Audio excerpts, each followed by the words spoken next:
आघाडी शासनाच्या काळामध्ये मुख्यमंत्री पृथ्वीराज चव्हाण साहेब आणि उपमुख्यमंत्री अजितदादा पवार यांच्या प्रयत्नांनी आपण UIDSSMT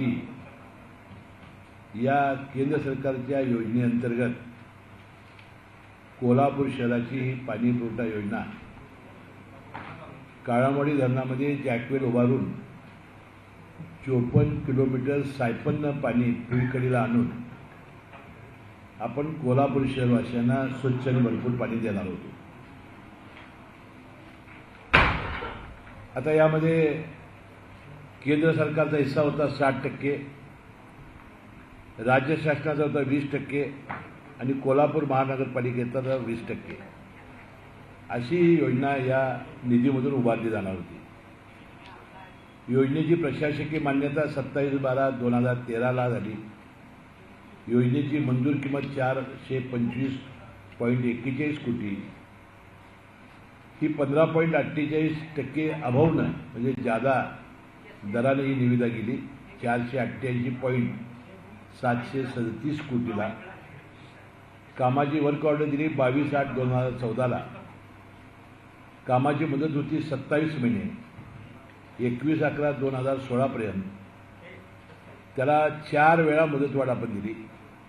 प्रथम मुदत 18 महिने 31/5/2018 ला, दुसरी मुदतवाढ 19 महिने 31/12/2019 ला, तिसरी मुदतवाढ 12 महिने 31/12/2020 ला आणि चौथी मुदतवाढ 31 मे 2022 पर्यंत कोणत्याही परिस्थितीत ही योजना मंजूर करण्याची अटकळ आता ही आपण दिलेली आहे।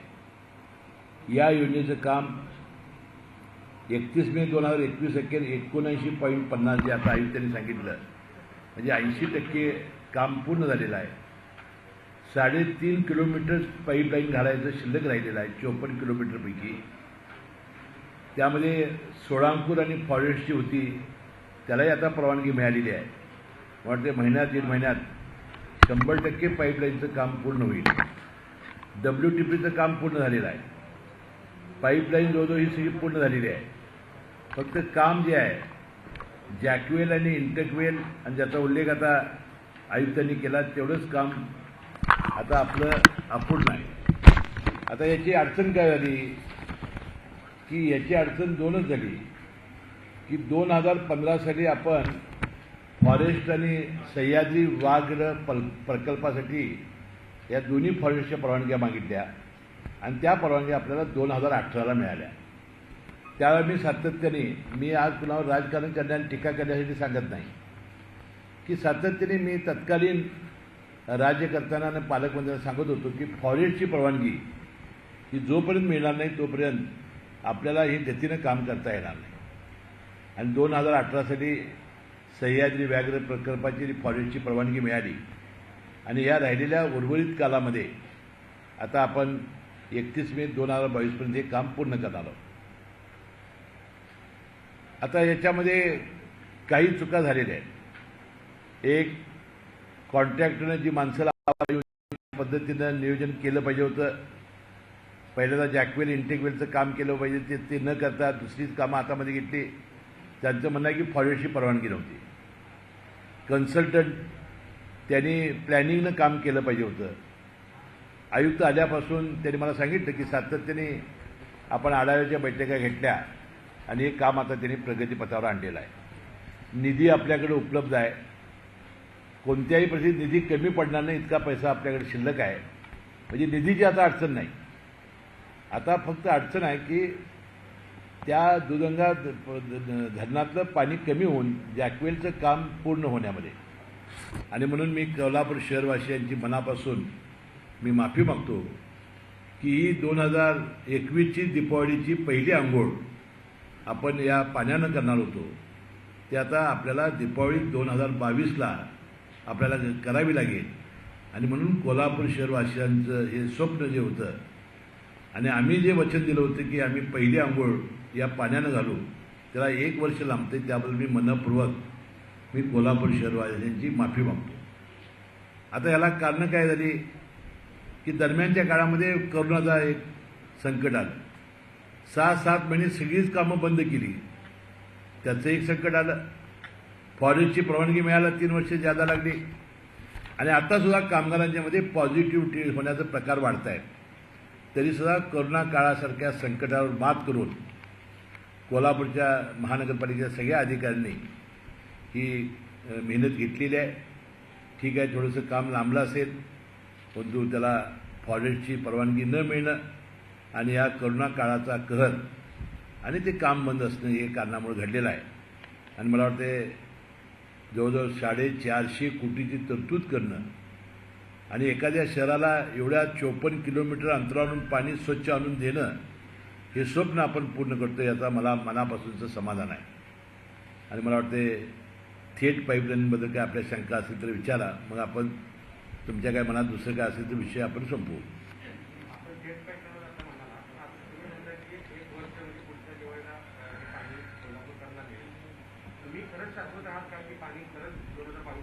आता यासाठी तुम्हाला आपण याचं प्रेझेंटेशन दाखवलं, कारण मला तुमच्या मनातल्या शंका पूर्णपणाने माहीत होत्या. आता मी माझी खात्री करून घेतलेली आहे. आता पाईपलाईनचं सगळं काम संपूर्ण संपलेलं आहे. 3.5 किलोमीटर राहिलेलं आहे. WTPचं काम संपलेलं आहे. पाण्याच्या टाकीचं काम संपत आलेलं आहे. आता जॅकवेलचं काम आणि ते काम जे आहे ते धरणाच्या पाण्यामुळे थोडंसं पुढे गेले. पण आता माझी खात्री झालेली आहे. आता त्यासाठी आपण कॉन्ट्रॅक्टला 50,000 रुपये रोज दंड सुरू केलेला आहे. त्याशिवाय युनिटी जे कन्सल्टंट आहे त्यांनासुद्धा आपण पुढच्याच 15 दोघांना संयुक्त बैठक घेऊन याचं नियोजन पूर्णपणानं आयुक्तांनी स्वतः याच्यामध्ये सातत्याने लक्ष घातलेलं आहे. मला वाटतं माझी आता खात्री झालेली आहे. लई तर मे तर जून होईल, परंतु आता काही जास्त लांबणार नाही. पुढची 2022ची आंघोळी या पाण्यानंच होईल. 80%, 79.50% मिटला मॅडम. फक्त तिथे जे काम करणारे आहेत पॉझिटिव्ह आले म्हणून आपलं काम थांबलं. सोळांपूरच्या सगळ्या नागरिकांचे मनपूर्वक आभार की त्यांनी सहकार्य केलं आपल्याला.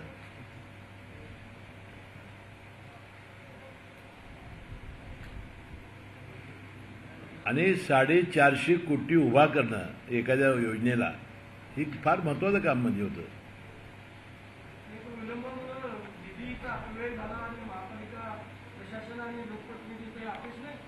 नाही, कुठं अपयश नाही झाला.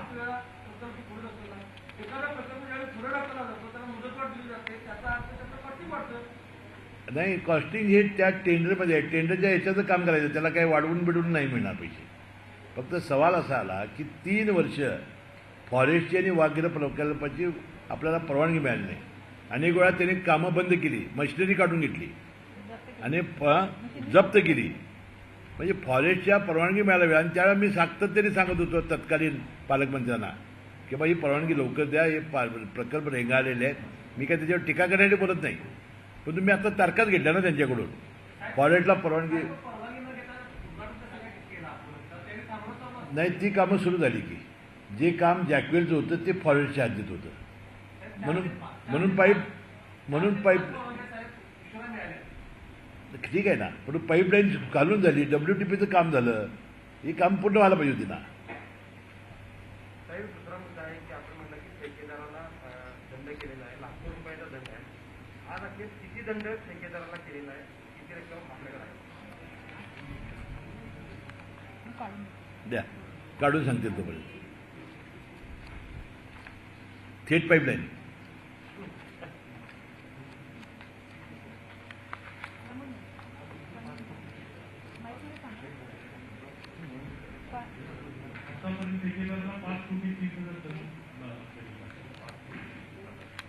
5,30,00,000.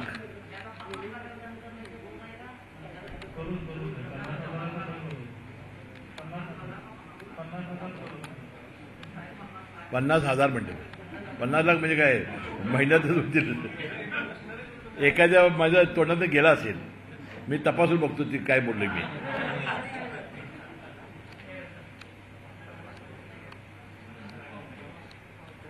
मला वाटते थेट पाईपलाईनबद्दल तुमचं समाधान झालं असेल. नाही, आंघोळ घालणारच.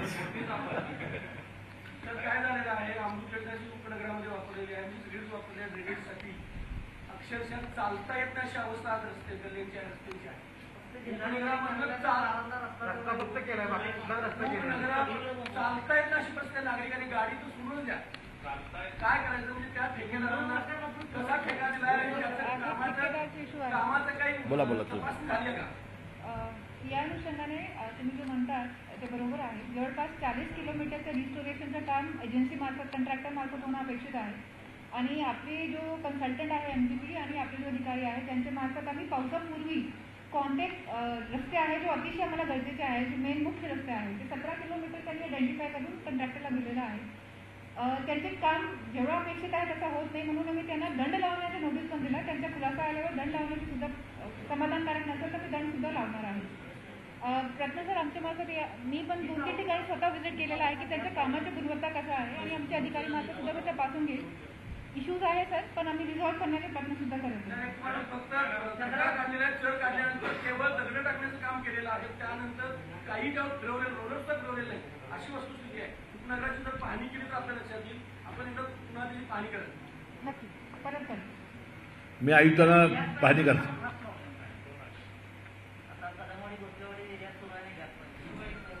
आयुक्त 4-5 दिवसात सगळ्या शहराची पाहणी करतील. तुमच्या ठिकाणी स्वतः त्यांचं काम सुरू होतं. हो.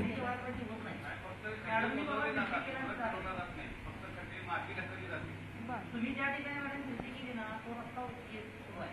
मात्र इतर ठिकाणी मग सगळ्यात याला रस्ते पाठवले म्हणजे सगळे ओके होतील ना.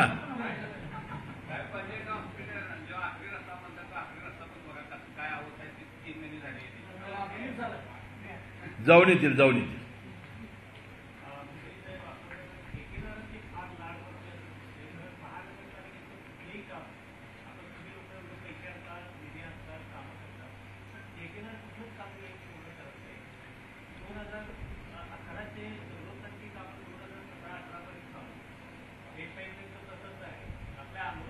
आल्यानंतर गती लावण्याचे प्रयत्न करते. दंडचं पण मी तेव्हा मॅडम बोलतील.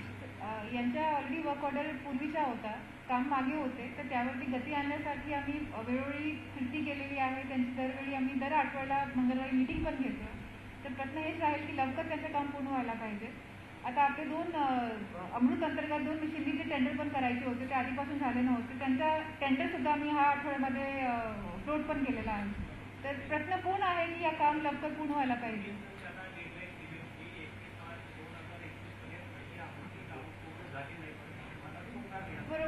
हो बरोबर आहे. म्हणून आता दंड जे आम्ही त्यांना नोटीस पण काढलेला आहे. आता विषय कसा असतात ते येऊन सांगतात की आपला एवढा स्टाफ एवढा गँग पॉझिटिव्ह आलेला. आता असा जेव्हा विषय सांगतात तर आम्ही पुढे काही सांगू शकत नाही त्यांना की पॉझिटिव्ह आहे तर काय करणार. नाही आता आम्ही बॉडी कोण नाही जागे. आता आयुक्त प्रशासक आहेत. 7 वर्षाचं काम चालू आहे. 7 वर्षाचं आपण आज पहिल्यांदा भेट घ्या. असं वाटत नाही का आपल्याकडे सुद्धा 5-6 वेळा बैठका झाल्या आमच्या. आज तुमच्या सोबत पहिल्यांदा घेतली. स्वतः महानगरपालिकेत गेलो आम्ही 2 वेळा. चला दुसरा विषय काय कुठला हो. झालेली आहे. पुढच्या प्रश्नाचं त्याला मी असं सांगत होतो की मुकेश अंबानींच्या घरासमोर जी स्फोटकं ठेवलेली होती त्याचा मास्टर माइंड कोण, त्याचा उद्देश काय, कशासाठी ठेवली होती. आणि मी अंगुली निर्देश करत नव्हतो, तुम्ही अंगुली निर्देश करत होता तत्कालीन आयुक्त परमवीर सिंगाकडे. मला वाटतं सांगा ते शर्मा आणि वाजे यांचं धाडच आहे का हो. त्यांच्यामागं कोण असल्याशिवाय इतकं मोठं धाडस करण्याचं. आणि इतके दिवस लागतात. वाजेनं अटक करून 2-3 महिने झाली आणि काल शर्माना. म्हणजे काय चाललं आहे. म्हणजे इतके दिवस NIAकडे तपास देऊन ही काय पंचवार्षिक योजना आहे होय. मला वाटतं खरा सूत्रधार अजून मोकाटा आहे. त्यांना गजाआड करणं अतिशय आवश्यक आहे. आणि मी सातत्याने सांगत होतो मुख्य मास्टर माइंड वेगळाच आहे. सांगितलं मगाशी. कारण काय झालं त्यांना वाचवण्याचा प्रयत्न मुद्दाम चाललेला आहे की त्यांना माहिती होतं की ही सुई आपल्यापर्यंत येणार. म्हणून भारतीय जनता पक्षानं अनिल देशमुख आमचे गृहमंत्री यांच्या विरुद्ध पत्र तयार करून घेतलं ते पत्र दिल्यामुळं भारतीय जनता पक्ष त्यांना वाचवण्याचा प्रयत्न करते आणि अनिल देशमुखांना राजीनामा द्यावा लागला. परमवीर सिंग त्यांच्या मागे आहेत असं आहे. असं तुम्ही पत्रकारांनी सांगितलं मागच. कारण वाजेना नोकरीमध्ये घेणं, त्यांना ही ड्युटी देणं, सहाय्यक पोलीस आयुक्तांनी सातत्यानं विरोध केला असताना तीच पोस्टिंग देणं आणि ते स्वतः त्यांनाच ते ब्रीफ करत होते. एखादा PI लेवलचा माणूस कमिशनर करतो आणि ते दोघं मिळून वरती मंत्रालयात जात होते. याच्यावरून पूर्णपणानं त्यांचा वर्दस्तच होता त्यांना असं दिसतंय. मुंबई सेक्टरमध्ये औषधे मिळत नाही, 15,000 रुपयाची औषधे भरून आणायला लागतात. प्रशासन आरोग्य विभाग सांगते की प्रोटोकॉलमध्ये औषधं नाही, देणार आहेत की नाही औषधे, माणसं मारायची नाही. माझं आणि जिल्हाधिकारी साहेबांचं आता बोलणं झालेलं आहे. त्या कोविडच्या औषधाबद्दल आता आम्ही काहीतरी हे करतो. आता आम्ही बसतो आम्ही नंतर. माझं बोलणं झालं आता जिल्हाधिकाऱ्यांनी झालं कळालं मला. मी जिल्हाधिकारी चर्चा झाली. मी आता ताबडतोब त्यामध्ये लक्ष घालतो. काल आज पेपरला वाचला ना मी, त्याची चौकशी लावतो. पावसाळी अधिवेशन सुरू व्हायला काही दिवसच बाकी आहेत. देखील आपण विधानसभा अजूनही विधानसभा अध्यक्षांची निवड झालेली नाही. पावसाळी अधिवेशनाला एक आठवडा राहिला. नाही, अधिवेशनात होईल ना. अधिवेशनात करावी लागते ना, सगळे आमदार हजर राहावे लागतात. आता अध्यक्ष निवड होईल. मराठा आरक्षणाच्या मागण्यासंदर्भात काल संभाजीराजे मुख्यमंत्र्यांना भेटले. आपलं काही त्यांच्याशी बोलणं झालं का? मुख्यमंत्री किंवा उपमुख्यमंत्र्यांशी काय नेमकं सांगा? नाही, परवा मूक आंदोलन झाल्यानंतर आम्ही त्यांना निमंत्रित केलं होतं. त्याप्रमाणे मी आणि पालकमंत्र्यांनी संभाजीराजेंची भेट मराठा उपसमिती, मुख्यमंत्री आणि उपमुख्यमंत्री यांच्या समितीत काल केली. मी तिथं उपस्थित नव्हतो, पण तुम्ही दोघांच्या पत्रकार परिषदा अशोक चव्हाण साहेबांची आणि संभाजीराजेंची ऐकल्या.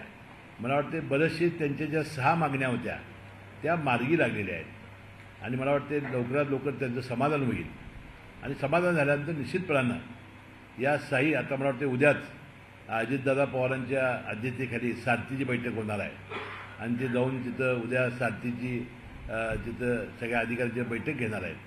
आणि मला वाटतं हे सगळेच प्रश्न निश्चितपणानं, कारण आमचं सरकार हे सकारात्मक आहे. फक्त आरक्षणाचा मुद्दा सोडून आमच्या सगळ्या मागण्या ह्या मला वाटतं शासन आम्ही मान्य केलेल्या आहेत. कोल्हापुरातली बहुतांश दुकानं अजून बंद आहेत तर ती निर्बंध आहेत तिकडे ठीक आहे. त्यामध्ये दुकानं थोडं चालू करायला वेळ दिला तर ही जी गर्दी आहे ती थोडीशी विभागली जाईल.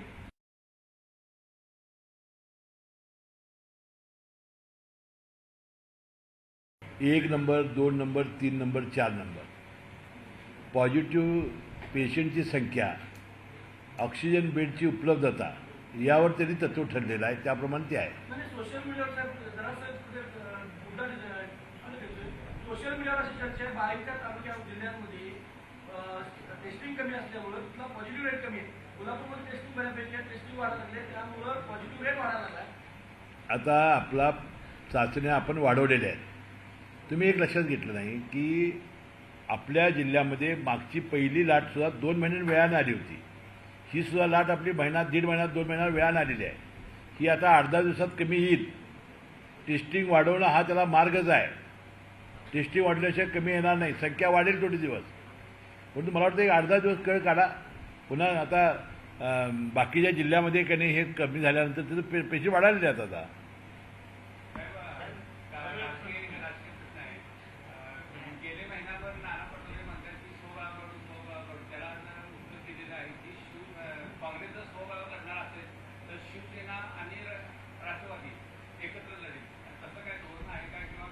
नाही, काल मी संजय राऊतांचं ऐकलं, जयंत पाटील साहेबांचं ऐकलं. आता निवडणुका लांब आहेत. आजपासून काय ते ज्या त्या वेळेला की नाही सोनियाजी गांधी ठरवतील आपण काँग्रेस पक्षाचं काय करायचं, उद्धवजी ठाकरे ठरवतील शिवसेनेचं काय करायचं, पवारसाहेब ठरवतील राष्ट्रवादीचं काय करायचं. त्या निवडणुकीच्या काळातच आता स्थानिक स्वराज्य संस्थांच्या निवडणुका येतील, नंतर लोकसभा येईल, नंतर विधानसभा येईल. त्या त्या वेळा ठरेल ते.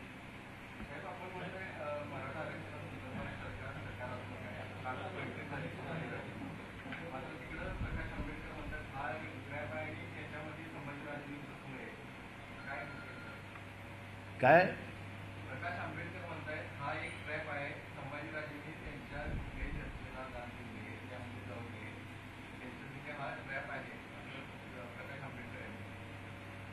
आता मी तर आंबेडकर साहेबांचं ऐकलं की बाबा केंद्र सरकारनं घटना दुरुस्ती केल्याशिवाय मराठी समाजाला आरक्षण मिळणार नाही. मग आता ट्रॅप राज्य सरकारच्या हातात काय? केंद्र सरकारच्या हातातच जर काही घटना दुरुस्ती करून, मी त्यावेळेला भाषणामध्ये स्पष्ट सांगितलं होतं, 102 घटना दुरुस्ती केल्यानंतर आता राज्याला अधिकार राहिलेला नाही. 50% जास्त इंदिरा साहनी प्रकरणामुळं सुप्रीम कोर्टाने ते उद्धृत केलेलं आहे. त्यामुळं आता केंद्राकडे जाणं, पंतप्रधानांना भेटणं आणि आरक्षण करणं हे आंबेडकर साहेबांनी सांगितलेलं आहे. आता आमचा जो ट्रॅप लावला म्हणतात त्या या सगळ्या बाकीच्या मागण्या 100% मान्य करणं. आता ह्या ट्रॅप कसला आला आहे?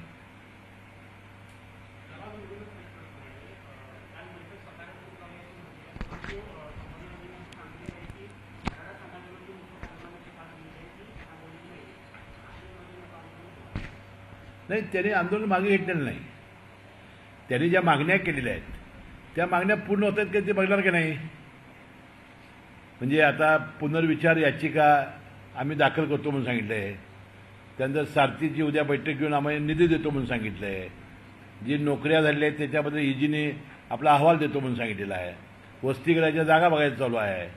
हे जे प्रश्न आहेत त्यात ते प्रश्न मार्गी लागतील हे बघतील का नाही ते? मला वाटतं त्यांची योग्य भूमिका आहे.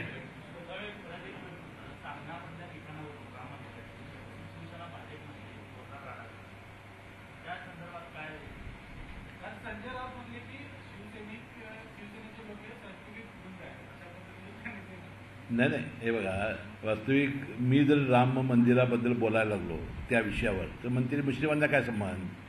तर माझा संबंध आहे. मी कागलला अयोध्येच्या आधी राम मंदिर उभं करण्यामध्ये सिंहाचं योगदान माझं आहे आणि माझा जन्म हा रामनवमीला झालेला आहे. आता विषय काय होता? राम जन्मभूमीची जमीन 2 कोटीची 10 मिनिटात 108 कोटी रुपये हे RTGS केले गेले. त्याबद्दल पेपरला आलं आणि आपचे खासदार संजय सिंग याबद्दल त्यांनी तक्रार केली. आता राम मंदिर हा आपला आस्थेचा आणि श्रद्धेचा विषय आहे की नाही? अनेक वर्ष राम मंदिर आपण उभा करणार अयोध्येला अशी आपली भूमिका घेतलेली आहे. जनतेनं पैसे दिलेले आहेत, 5-5 पैसे 10-10 रुपये असे लोकांनी त्यावेळेला विटा गोळा केल्या, पैसे गोळा केले आणि याच्याबद्दल कोण संशय व्यक्त केला असेल तर त्याच्याबद्दल चौकशी करणं, खरं वास्तव जे आहे ते समोर आणणं हे केंद्र सरकारचं काम होतं. किंवा शिवसेना भवनावर जिथं बाळासाहेब ठाकरेंचा फोटो आहे त्या इमारतीवर चाल करून जाणं, मग ते कसे का बसतील? आता काल संजय सिंग खासदारांच्या घरावर दगडफेक केली, त्यांचा बोर्ड काळा केला. हे बोर्ड काळा करून किंवा त्या सेना भवनावर जाऊन हा प्रश्न मिटणार नाही. त्याचं निराकरण केलं पाहिजे ना. आता त्यानंतर 2 शंकराचार्यांनी याबद्दल शंका व्यक्त केली. 2 शंकराचार्यांनी म्हणजे आपल्या देशातील 130 कोटी लोक व्यथित झालेले आहेत. त्यांच्या मनाला आणि अंतःकरणाला ठेस लागलेली आहे किंवा आपण दिलेला पैसा आणि जे राम मंदिर होणार होतं यामध्ये अशी प्रकारचं हे भ्रष्टाचाराचं हे बाहेर यावं हे चुकीचं आहे ना. आणि म्हणून माझं मत आहे भारतीय जनता पक्ष असेल, RSS असेल, केंद्र सरकार असेल यांनी याचं निराकरण करण्याची आवश्यकता आहे. बाबा हे भांडणं काढून मारामाऱ्या करून हा प्रश्न मिटणार नाही. लोकांच्या मनातनं कसं जाईल ते किंवा हे 2 कोटीची जमीन 108 कोटीला गेली का नाही हे वास्तविक त्यांनी समर्थन म्हणजे निराकरण करणं, चौकशी करण्याच्या ऐवजी अशामुळे विनाकारण वातावरण तापते ना. माझी अजून त्यांना हात जोडून विनंती आहे, लोकांची मनाची जी श्रद्धेचा हा विषय आहे मनाच्या त्यांचं निराकरण करण्याची आवश्यकता आहे. शंकेचं नाही, बदलासाठी मी आणि पालकमंत्री प्रयत्नशील आहोत. शिवसेनेकडून अजून सकारात्मक अजून पाऊल उचललेलं नाही. मला वाटते मी अपेक्षा करतो की लवकरात लवकर द्यावी आणि मी त्या सगळ्या पदाधिकाऱ्यांना सुद्धा विनंती करेन भारतीय त्या शिवसेनेच्या की बाबांनो तुम्ही ज्याप्रमाणे पदं भोगली तशी अनेकांना इच्छा आहे. त्यांनाही वाटते की बाबा माझ्या आयुष्यात ती संधी आहे आणि त्यांना सगळ्या प्रकारचं सहकार्य केलं आहे. मी या ग्रामविकास खात्याचा मंत्री झाल्यानंतर मी कुणाचाही दोजा म्हणून ठेवतो, चांगला निधी दिला, प्रचंड काम आपण जिल्हा परिषदेत केलं. वास्तविक त्यांनी समाधानाने त्यांनी राजीनामा देण्याची आवश्यकता आहे. आता परवा दिवशीच मुख्यमंत्री यांच्याबरोबर ओबीसीबद्दल आमची बैठक झाली. त्यावेळा ओबीसीवाल्यांचं म्हणणं आहे की जोपर्यंत ओबीसीचं आरक्षण पूर्वत होणार नाही तोपर्यंत निवडणुका घेता येणार नाहीत. त्यानंतर कोरोनाची तिसरी लाट ही तज्ज्ञांनी तर मला वाटते 3-4 आठवड्यावरच आलेली आहे असं भाकीत केलेलं आहे. मला वाटतं हे सगळे प्रश्न मिटल्याशिवाय ह्या निवडणुका होतील असं मला स्वतःला वाटत नाही.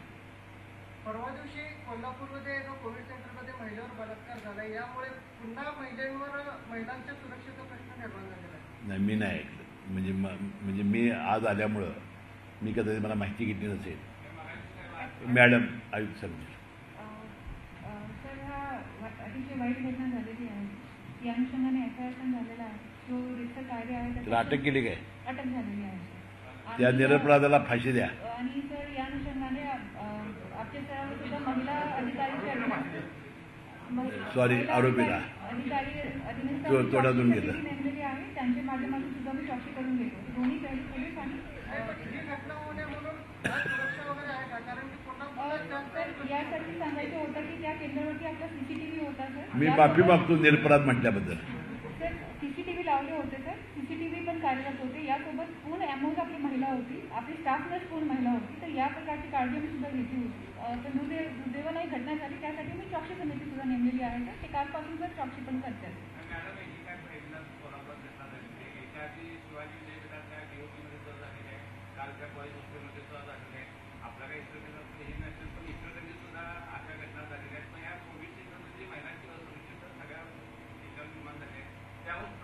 निश्चितपणानं मी आज DSPंच्यावर बोलेन आणि योग्य ती खबरदारी घेतली जाईल. अशा घटना घडणार नाहीत आणि ज्यांनी आता केल्या असतील त्याला निश्चितपणानं शिक्षा होईल.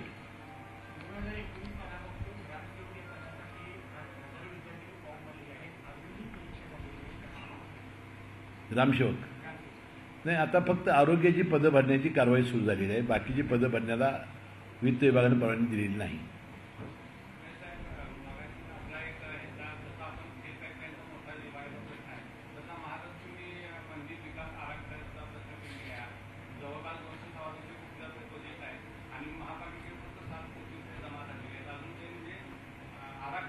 हे खरं आहे. आता कोरोनाच्या संकटामुळं थोड्या आर्थिक अडचणी असल्यामुळे राहिलेलं आहे.